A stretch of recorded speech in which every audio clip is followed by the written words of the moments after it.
সন্ধ্যেবেলায় আমার একটু খিদে পাচ্ছিল, তো তোমাদের দাদাভাইকে বললাম যে আমাকে একটু বাজারে নিয়ে চলো, আমি মোমো খাবো। অনেকদিন মোমো খাওয়া হয় না। সত্যি মোমোটা খেতে খুব সুন্দর ছিল।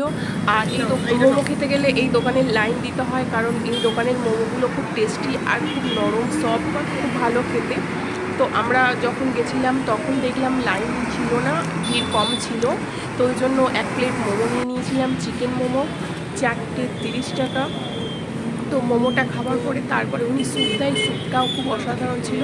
তারপর ওখান থেকে ইচ্ছা আছে যে বাজারে যাব, তো আজকে রাতে একটু চিকেন খাওয়ার ইচ্ছা আছে। তো স্যুপ খাওয়া আমার কমপ্লিট। এবার আমরা চিকেন কিনতে রাস্তার ওই সাইডে যাব, কারণ দোকানটা ওই পাশেই। তো ওই পাশ থেকে আবার আমি বাজারে আসব। বাজারে এসে কিছু টুকিটাকি কেনার আছে, এগুলো কিনবো। তো চলো আগে যাই। চিকেন এই রাতে পাবো কিনা জানি না, তবে গিয়ে দেখি।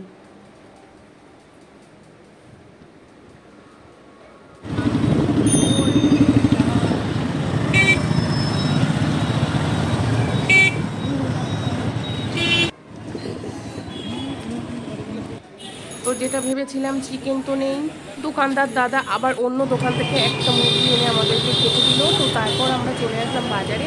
বাজারে কিছু টুকিটাকি কেনার আছে, সেগুলো কিনবো। আর হ্যাঁ, চালটাও আমার ফুরিয়ে গেছিলো, তো চালটাও নেবো। তো চলো। আর এই ভিডিওটা তোমরা প্রচুর শেয়ার করে দাও। তোমরা আমাকে যে ভালোবাসা দিচ্ছ এইভাবে দিয়ে যাও। Thank you.